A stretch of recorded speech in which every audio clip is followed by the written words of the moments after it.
जय हिंद दोस्तों, आप सभी का स्वागत है आपके अपने YouTube चैनल MHRG SSC पे। दोस्तों आज हम फिर से जीके के कुछ महत्वपूर्ण प्रश्नों को देखेंगे जो हमारे एग्ज़ाम के लिए बहुत ही महत्वपूर्ण है। तो चलिए ज़्यादा देर ना करते हुए हम अपने क्वेश्चन की तरफ चलते हैं। दोस्तों इससे पहले मैं आप लोगों को एक बात और बता दूं कि मैं केवल 20 प्रश्न लिया हूं जो रेलवे RRB ग्रुप डी और SSC के किसी भी एग्ज़ाम के लिए बहुत ही महत्वपूर्ण है। इसमें ऐसा कोई भी प्रश्न नहीं है जो हमारे एग्ज़ाम में नहीं पूछा जाता हो, ठीक है। इसलिए आप लोग जो भी प्रश्न देखिएगा वो ध्यान से देखिएगा। तो चलिए हम लोग अपने पहले क्वेश्चन की तरफ चलते हैं। पहला क्वेश्चन है, भारतीय राष्ट्रीय अनुसंधान संगठन का मुख्यालय कहाँ पर है? पहला ऑप्शन है बेंगलोर, दूसरा महाराष्ट्र, तीसरा मध्य प्रदेश और चौथा कर्नाटक। तो भारतीय राष्ट्रीय अनुसंधान संगठन पूछे या आपसे पूछे कि इसरो का मुख्यालय कहाँ पर है, तो आप कहाँ पर बताएंगे? बेंगलोर में। यदि आपसे पूछे कि इसरो की स्थापना कब हुई थी, तो इसरो की स्थापना हुई थी 1969 ईस्वी में। कब हुई थी? 1969 ईस्वी में। इसके वर्तमान अध्यक्ष कौन है? तो इसके वर्तमान अध्यक्ष हैं डॉक्टर बी नारायणन। ये किसकी जगह लिए हैं? तो ये डॉक्टर एस सोमनाथन की जगह लिए हैं। चलिए दूसरे क्वेश्चन को देखते हैं। दूसरा क्वेश्चन है कि थल सेना का मुख्यालय कहाँ पर है? पहला है हरियाणा, दूसरा है मुंबई, तीसरा है नई दिल्ली और चौथा है चेन्नई। तो थल सेना का मुख्यालय कहाँ पर है? तो थल सेना का मुख्यालय है नई दिल्ली में। देखिए दोस्तों, यदि आपसे किसी भी सेना का पूछे, चाहे वो थल सेना हो या वायु सेना हो या नौ सेना हो, तीनों सेनाओं में से किसी भी सेना का पूछे तो आप कहाँ पर बताएंगे? नई दिल्ली में, क्योंकि तीनों सेनाओं का मुख्यालय नई दिल्ली में है। चलिए तीसरा क्वेश्चन देखते हैं। तीसरा क्वेश्चन है कि भारत का प्रथम समाचार पत्र कौन है? पहला है बंगाल गजट, दूसरा है उत्तंद मार्तंड, तीसरा है स्टार्सबर्ग और चौथा है मुंबई समाचार। तो भारत का प्रथम समाचार पत्र कौन है? तो भारत का प्रथम समाचार पत्र है बंगाल गजट। कौन है? बंगाल गजट। इसे कहाँ से प्रकाशित किया गया था? तो इसे कोलकाता से 1780 में प्रकाशित किया गया था। इसके संस्थापक कौन थे? तो इसके संस्थापक थे जेम्स ऑगस्टस हिक्की। इनका पूरा नाम था जेम्स ऑगस्टस हिक्की, ठीक है, हिक्की। उत्तंद मार्तंड क्या है? तो यह हिंदी का प्रथम समाचार पत्र था, ठीक है। इसके संपादक कौन थे? तो इसके संपादक थे पंडित जुगल किशोर शुक्ल। क्या नाम था उनका? उनका नाम था पंडित जुगल किशोर शुक्ल, ठीक है, शुक्ल। तीसरा है स्ट्रासबर्ग, यह दुनिया का सबसे पहला अखबार था। तथा चौथा है मुंबई समाचार। मुंबई समाचार यह एशिया का सबसे पुराना लगातार प्रकाशित होने वाला समाचार पत्र है, ठीक है। यह एशिया का सबसे पुराना समाचार है और यह लगातार प्रकाशित होने वाला समाचार है, ठीक है। इसको ध्यान दीजिएगा आप लोग। चलिए चौथे क्वेश्चन की तरफ चलते हैं। चौथा क्वेश्चन है, बंगाल का विभाजन किसके शासनकाल में हुआ था? पहला है लॉर्ड डलहौजी, दूसरा है लॉर्ड कर्जन, तीसरा है लिन, ये 9 है, डॉ लिखा गया है, लिन लिथगो और चौथा है लॉर्ड इरविन। तो बंगाल का विभाजन किसके शासनकाल में हुआ था? तो बंगाल का विभाजन लॉर्ड कर्जन के शासनकाल में हुआ था। किसके शासनकाल में? लॉर्ड कर्जन के शासनकाल में। देखिए लॉर्ड कर्जन के शासनकाल में केवल बंगाल विभाजन ही नहीं हुआ था, रेलवे बोर्ड का गठन भी हुआ था। इसको आप लोग याद रखिएगा कि रेलवे बोर्ड का गठन लॉर्ड कर्जन के शासनकाल में हुआ था और बंगाल विभाजन भी लॉर्ड कर्जन के शासनकाल में हुआ था, ठीक है। लॉर्ड डलहौजी के शासनकाल में क्या हुआ था? तो इसके शासनकाल में रेलवे की स्थापना हुई थी, और डाक का भी स्थापना हुआ था, ठीक है, और डाक का स्थापना हुआ था। तीसरा है लिन लिथगो के शासनकाल में पहली बार पाकिस्तान की मांग हुई थी और इसके ही शासनकाल में 1942 में भारत छोड़ो आंदोलन शुरू हुआ था। कितने में? 1942 में भारत छोड़ो आंदोलन इसके ही शासनकाल में शुरू हुआ था। चौथा है लॉर्ड इरविन। तो लॉर्ड इरविन के शासनकाल में 1928 ईस्वी में साइमन कमीशन भारत आया था। कौन? साइमन कमीशन भारत आया था, ठीक है। चलिए पांचवें क्वेश्चन को देखते हैं। पांचवा क्वेश्चन है, निम्नलिखित में से उत्तराखंड का राष्ट्रीय उद्यान कौन है? पहला है नामेरी राष्ट्रीय उद्यान, दूसरा है वाल्मीकि राष्ट्रीय उद्यान, तीसरा है फूलों की घाटी राष्ट्रीय उद्यान और चौथा है दुधवा राष्ट्रीय उद्यान। तो निम्नलिखित में से उत्तराखंड का राष्ट्रीय उद्यान कौन है? तो उत्तराखंड का राष्ट्रीय उद्यान है फूलों की घाटी राष्ट्रीय उद्यान। कौन है? फूलों की घाटी राष्ट्रीय उद्यान। नामेरी राष्ट्रीय उद्यान कहाँ पर है? तो नामेरी राष्ट्रीय उद्यान है असम में। कहाँ पर? असम में। ये असम का राष्ट्रीय उद्यान है। और वाल्मीकि जो है बिहार का राष्ट्रीय उद्यान है। कहाँ का? बिहार का। यदि आपसे पूछे कि वाल्मीकि राष्ट्रीय उद्यान कहाँ पर स्थित है, तो आप क्या बताएंगे? बिहार में। चौथा है दुधवा राष्ट्रीय उद्यान। तो दुधवा राष्ट्रीय उद्यान है उत्तर प्रदेश में। कहाँ पर? उत्तर प्रदेश में, ठीक है, उत्तर प्रदेश में दुधवा राष्ट्रीय उद्यान है। छठवां क्वेश्चन को देखते हैं। छठवां क्वेश्चन है, BCCI की स्थापना कब हुई थी?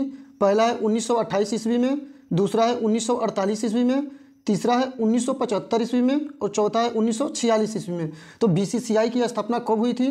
तो बीसीसीआई की स्थापना हुई थी 1928 ईस्वी में। कब हुई थी? 1928 ईस्वी में। यदि आपसे बीसीसीआई का फुल फॉर्म पूछे तो आप क्या बताएंगे? तो बीसीसीआई का फुल फॉर्म होता है board of control for cricket in India, यानी कि भारतीय क्रिकेट कंट्रोल बोर्ड। ठीक है, चलिए 7वें क्वेश्चन को देखते हैं। 7वां क्वेश्चन है WHO का मुख्यालय कहाँ है? पहला है वाशिंगटन DC, दूसरा है जेनेवा, तीसरा है द हेग और चौथा है शंघाई। तो WHO का मुख्यालय आपसे पूछे या आपसे पूछे कि विश्व स्वास्थ्य संगठन का मुख्यालय कहाँ पर है, तो आप कहाँ पर बताएंगे? जेनेवा। कहाँ पर? जेनेवा। जेनेवा कहाँ पर स्थित है? तो जेनेवा स्विट्जरलैंड में स्थित है। ठीक है, यदि आपसे पूछे कि इसका स्थापना कब हुआ था, तो इसका स्थापना हुआ था 7 अप्रैल 1948 को। कब? 7 अप्रैल 1948 को इसका स्थापना हुआ था। यदि आपसे पूछे कि WHO की अध्यक्ष बनने वाली भारत की एकमात्र महिला कौन थी, तो वो थी राजकुमारी अमृता कौर। क्या नाम था उनका? राजकुमारी अमृता कौर। ठीक है, ध्यान दीजिएगा। वाशिंगटन में किसका किसका मुख्यालय है? तो वाशिंगटन में विश्व बैंक का, अंतर्राष्ट्रीय मुद्रा कोष का और अंतर्राष्ट्रीय विकास संघ का मुख्यालय है। ठीक है, याद रखिएगा, विश्व बैंक का, अंतर्राष्ट्रीय मुद्रा कोष का और अंतर्राष्ट्रीय विकास संघ का मुख्यालय कहाँ पर है? वाशिंगटन DC में। ठीक है, द हेग में किसका है? तो पता होगा कि द हेग में रासायनिक हथियार निषेध संगठन का मुख्यालय है। द हेग कहाँ पर है? तो द हेग है नीदरलैंड में। ठीक है, शंघाई किसका मुख्यालय है? तो शंघाई है ब्रिक्स का मुख्यालय। किसका? ब्रिक्स का मुख्यालय कौन है? शंघाई। शंघाई कहाँ पर पड़ता है? तो शंघाई चीन में पड़ता है। ठीक है, चलिए 8वें क्वेश्चन को देखते हैं। 8वां क्वेश्चन है भारतीय राष्ट्रीय कांग्रेस के संस्थापक कौन थे? ये थे, इसको थे बना लीजिए, ये थे हैं। कौन थे? पहला है गोपाल कृष्ण गोखले, दूसरा है महात्मा गांधी, तीसरा है दादा भाई नौरोजी और चौथा है A.O. ह्यूम। तो भारतीय राष्ट्रीय कांग्रेस के संस्थापक कौन थे? तो भारतीय राष्ट्रीय कांग्रेस के संस्थापक थे A.O. ह्यूम। कौन थे? A.O. ह्यूम। यदि आपसे पूछे कि भारतीय राष्ट्रीय कांग्रेस का स्थापना कब हुआ था, तो भारतीय राष्ट्रीय कांग्रेस का स्थापना हुआ था 28 दिसंबर 1885 ईस्वी को। कब हुआ था? 28 दिसंबर 1885 ईस्वी को इसका स्थापना हुआ था। ठीक है, देखिए गोपाल कृष्ण गोखले जो हैं, इन्हें भारतीय राष्ट्रीय कांग्रेस का जब अधिवेशन हुआ था 1905 ईस्वी में, तो उस समय इन्हें अध्यक्ष बनाया गया था। ठीक है, कब? 1905 ईस्वी में इन्हें अध्यक्ष बनाया गया था। महात्मा गांधी को भारतीय राष्ट्रीय कांग्रेस का कब अध्यक्ष बनाया गया था? तो इन्हें बनाया गया था 1924 ईस्वी में। कब? 1924 ईस्वी में। चलिए 9वें क्वेश्चन को देखते हैं हम लोग। 9वां क्वेश्चन है क्या ध्वनि तरंगें निर्वात से होकर गुजरती हैं? पहला ऑप्शन है गुजरती हैं, दूसरा ऑप्शन है नहीं गुजरती हैं, तीसरा ऑप्शन है समान रहती हैं, चौथा इनमें से कोई नहीं। तो कौन सा ऑप्शन सही हो जाएगा? तो ऑप्शन नंबर दूसरा हमारा सही हो जाएगा, नहीं गुजरती हैं। ठीक है, जो ध्वनि तरंगें होती हैं वो निर्वात में नहीं गुजरती हैं। आइए 10वां क्वेश्चन क्या है उसे देखते हैं हम लोग। 10वां क्वेश्चन है कि आयरन की कमी से शरीर में कौन सा रोग होता है? पहला है एनीमिया रोग, दूसरा है बेरी रोग, तीसरा है स्कर्वी रोग और चौथा है रिकेटस रोग। तो आयरन की कमी से शरीर में कौन सा रोग होता है? तो आयरन की कमी से शरीर में एनीमिया रोग होता है। कौन रोग? एनीमिया रोग। बेरी रोग किसकी कमी से होता है? तो बेरी रोग विटामिन बी की कमी से होता है और स्कर्वी रोग विटामिन सी की कमी से होता है। ये तो बचपन से हम लोग पढ़ते आ रहे हैं, ये तो आप लोग को याद ही रहना चाहिए। चौथा है रिकेटस रोग, तो रिकेटस रोग जो है विटामिन डी की कमी से होता है। ठीक, चलिए 11वां देखिए। 11वां क्वेश्चन है कि एशियाई खेलों में स्वर्ण पदक जीतने वाली पहली भारतीय महिला कौन थी? पहला ऑप्शन है PT उषा, दूसरा कोमलजीत कौर, तीसरा नेहा ठाकुर और चौथा मीराबाई चानू। तो एशियाई खेलों में स्वर्ण पदक जीतने वाली पहली भारतीय महिला कौन थी? तो वो थी कोमलजीत कौर। कौन थी? कोमलजीत कौर। ठीक है, आइए 12वें क्वेश्चन को देखते हैं। 12वां क्वेश्चन है लोकसभा का प्रथम अध्यक्ष कौन था? पहला है गणेश वासुदेव मावलंकर, दूसरा है अब्दुल कलाम आज़ाद, तीसरा है हीरालाल जे कनिया और चौथा है डॉक्टर जाकिर हुसैन। तो लोकसभा का प्रथम अध्यक्ष कौन था? तो लोकसभा का प्रथम अध्यक्ष था गणेश वासुदेव मावलंकर। कौन था? गणेश वासुदेव मावलंकर। अब्दुल कलाम आज़ाद कौन थे? तो अब्दुल कलाम आज़ाद जो थे ये प्रथम शिक्षा मंत्री थे। ठीक है, प्रथम शिक्षा मंत्री। याद रखिए कि यदि आपसे पूछे कि भारत का प्रथम शिक्षा मंत्री कौन था, तो आप बताएंगे अब्दुल कलाम आज़ाद। तीसरा है हीरालाल जे कनिया।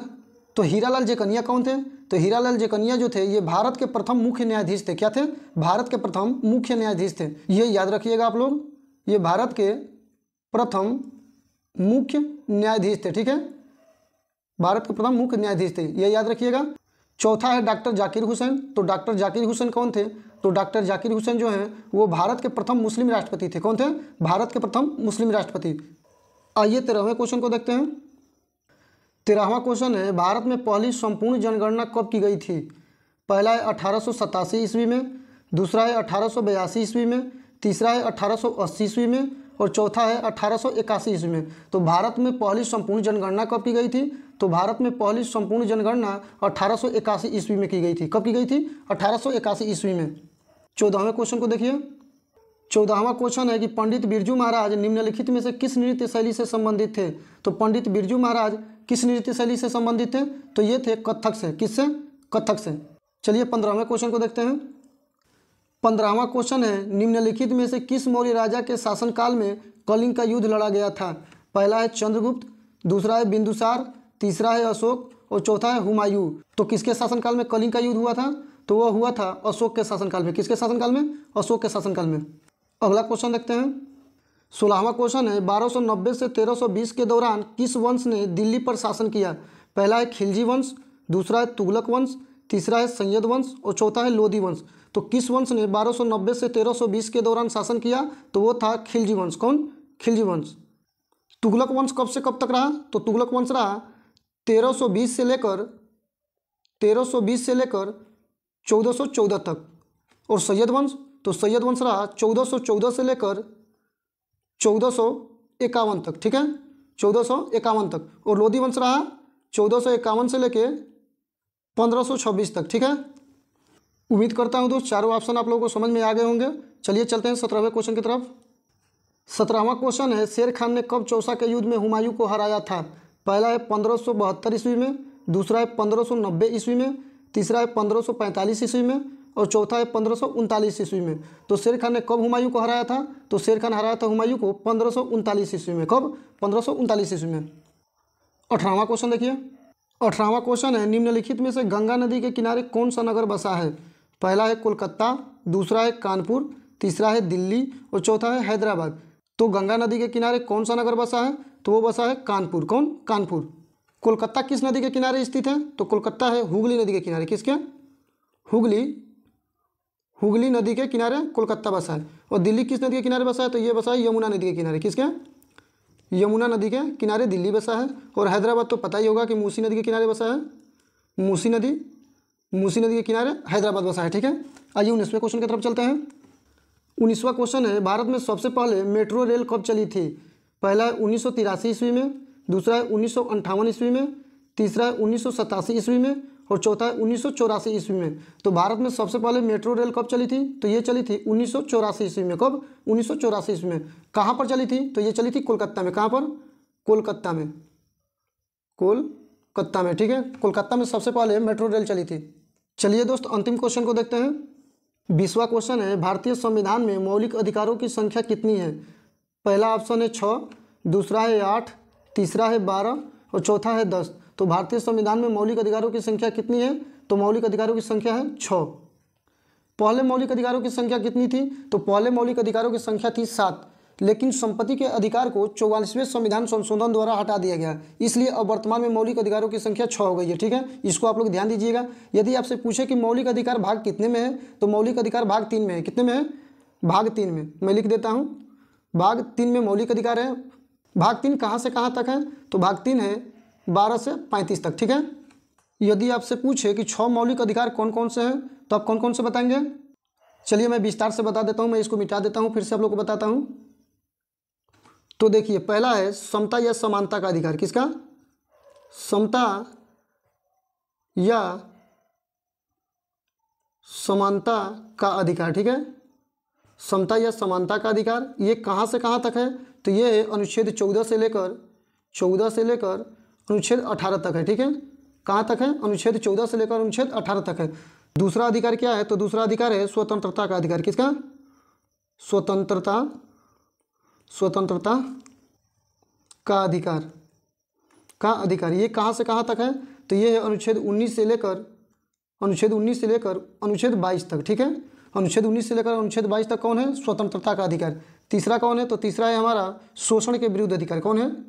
शोषण के विरुद्ध अधिकार। ठीक है, शोषण के विरुद्ध अधिकार कहाँ से कहाँ तक है? तो ये है अनुच्छेद 23 से लेकर मैं फिर से लिख देता हूँ, अनुच्छेद 23 से लेकर अनुच्छेद 24 तक। ठीक है, अनुच्छेद 24 तक। इससे थोड़ा ऊपर कर देते हैं। चौथा कौन है? तो चौथा है धार्मिक स्वतंत्रता का अधिकार। किसका? धार्मिक स्वतंत्रता का अधिकार। ये कहाँ से कहाँ तक है? तो ये है अनुच्छेद 25 से लेकर अनुच्छेद 28 तक। कहाँ तक? अनुच्छेद 25 से लेकर अनुच्छेद 28 तक। पांचवा अधिकार है संस्कृति और शिक्षा संबंधित अधिकार। संस्कृति और शिक्षा संबंधित अधिकार, ये कहाँ से कहाँ तक है? तो ये है अनुच्छेद 29 से लेकर अनुच्छेद 30 तक। ठीक है, अनुच्छेद 29 से लेकर अनुच्छेद 30 तक कौन है? तो संस्कृति और शिक्षा संबंधित अधिकार है। छठवां है संवैधानिक अधिकार। क्या है? संवैधानिक अधिकार। ये किस अनुच्छेद में है? तो ये अनुच्छेद 32 में है। ठीक है, अनुच्छेद 32 में संवैधानिक अधिकार है। तो दोस्तों उम्मीद करता हूँ 6 मौलिक अधिकार आप लोगों को समझ में आ गए होंगे। तो चलिए यहाँ तक बने रहने के लिए आप लोगों का बहुत बहुत धन्यवाद। मिलते हैं अगले वीडियो में।